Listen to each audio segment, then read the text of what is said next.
जैसे कि अभी अपन ने बात की जनरलाइज एंजाइटी, जो कि हर परिस्थिति में थोड़ी मात्रा में व्यक्ति एक्सपीरियंस कर रहा होता है या महसूस कर रहा होता है। पर कुछ अलग परेशानियां होती हैं जिसमें व्यक्ति को एंजाइटी किसी खास सिचुएशन या किसी खास परिस्थिति में ही होती है। उसको हम लोग फोबिक एंजाइटी बोलते हैं। जैसा कि शब्द बता रहा है, फोबिया का मतलब होता है डर। उस व्यक्ति को उस एक खास परिस्थिति या कुछ खास सर्कमस्टांस में बहुत ज्यादा डर लगता है और वह कुछ भी हो सकता है। जैसे किसी व्यक्ति को बंद जगह में बहुत ज्यादा डर लगता है। यदि वो ऐसी जगह पहुंच जाए जहां से निकल पाना मुश्किल है तो वो बहुत ज्यादा उसको घबराहट होने लग जाती है। किसी को ऊंचाई से बहुत ज्यादा डर लगता है, किसी को पानी से डर लगता है। कुछ व्यक्ति होते हैं जो ब्लड देख के उनको इतनी ज्यादा घबराहट हो जाती है कि बेहोश हो जाते हैं। कुछ लोग होते हैं जिनको मृत्यु का बहुत ज्यादा डर होता है। मृत्यु का डर हम सबको होता है, बट इतना ज्यादा कि किसी की मृत्यु देख के हमारी सांस फूलने लग जाए, किसी की मृत्यु देख के हमें पसीना आने लग जाए, ये एबनॉर्मल है और ये एक बीमारी है। इसको हम लोग फोबिक एंजाइटी कहते हैं। तो फोबिक एंजाइटी में व्यक्ति के अंदर दो चेंजेस आते हैं। पहली चीज तो जो उसके अंदर होती है अवॉइडेंस होती है। अवॉइडेंस मतलब मैं उस चीज से दूरी बरतूं। मुझे पता है वहां पे भीड़ आती है, यदि मुझे भीड़ से डर है तो मैं ऐसी किसी जगह जाऊंगा ही नहीं जहां पे भीड़ होती है। और दूसरा एंटीसिपेटरी एंजाइटी होती है। मुझे एक एंटीसिपेशन होता है कि यार वो घबराहट एक्सपीरियंस ना हो जाए, या इस चीज का डर लगता है कि वैसी घबराहट मुझे दोबारा ना हो जाए।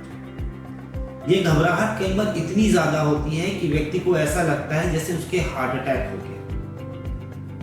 और इस फोबिया की वजह से कई लोगों की क्वालिटी ऑफ लाइफ बहुत ज्यादा कॉम्प्रोमाइज होती है, बहुत ज्यादा प्रभावित होती है। जैसे उदाहरण के लिए मेरे एक पेशेंट है, बहुत वेल टू डू फैमिली से हैं, बहुत अच्छा बिजनेस है उनका, बट आप बिलीव नहीं करेंगे कि वो गाड़ी के अंदर नहीं बैठ सकते, वो कहीं ट्रैवल नहीं कर सकते।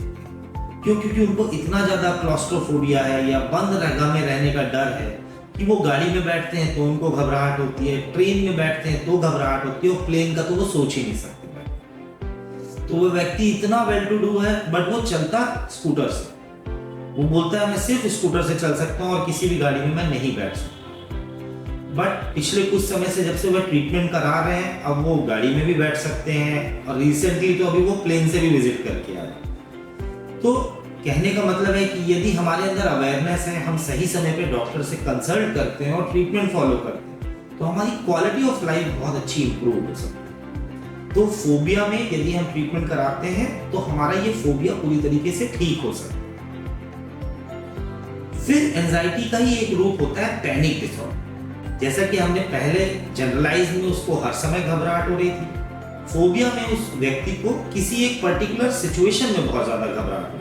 पैनिक में बिना किसी सिचुएशन के घबराहट का अटैक आता है, जैसा कि वर्ड बता रहा है। पैनिक में क्या होता है, पेशेंट नॉर्मली ठीक है बट एकदम से उसको बहुत तेज घबराहट होती है, और उस घबराहट में उसको कई बार बहुत तेज धड़कन चलने लग जाएगी, पसीना आने लग जाएगा, हाथों में कपकी आने लग जाएगी, और बिल्कुल ऐसी फीलिंग होती है जैसे उसको हार्ट अटैक आ गया। और जनरली पैनिक डिसऑर्डर का पेशेंट जब उसको पहली बार पैनिक एक्सपीरियंस होता है तो वो पहले कार्डियोलॉजी इमरजेंसी में ही जाता है, क्योंकि उसने एक्सपीरियंस नहीं किया तो उसको ऐसी ही फीलिंग आती है जैसे मेरा हार्ट अटैक हो गया। तो पैनिक डिसऑर्डर भी एक तरीके की घबराहट की ही बीमारी है। और पैनिक में पेशेंट जो होता है उसको एंटीसिपेटरी एंजाइटी बहुत ज्यादा होती है कि मान लीजिए उसको अभी घबराहट नहीं हो रही, पर उसको इस बात की घबराहट होती है कि कहीं वो दोबारा ना हो जाए। कई बार देखा गया है कि पैनिक डिसऑर्डर में पेशेंट को फोबिया साथ में भी होते हैं, मतलब अर्थात पैनिक डिसऑर्डर के साथ साथ फोबियाज भी होते हैं। अधिकतर लोग कई बार ये सोचते हैं कि ये होता क्यों। तो पैनिक डिसऑर्डर का जो ट्रीटमेंट है, इसके ट्रीटमेंट में भी मेडिकेशन का बहुत इंपॉर्टेंट रोल है। कुछ बहुत अच्छी और बहुत सुरक्षित मेडिसिन हैं जिससे पैनिक बहुत जल्दी ठीक होता है, और साथ में कुछ साइकोलॉजिकल तरीके या बिहेवियरल थेरेपीज हैं जिससे पैनिक डिसऑर्डर के मरीज को बहुत जल्दी आराम आता है।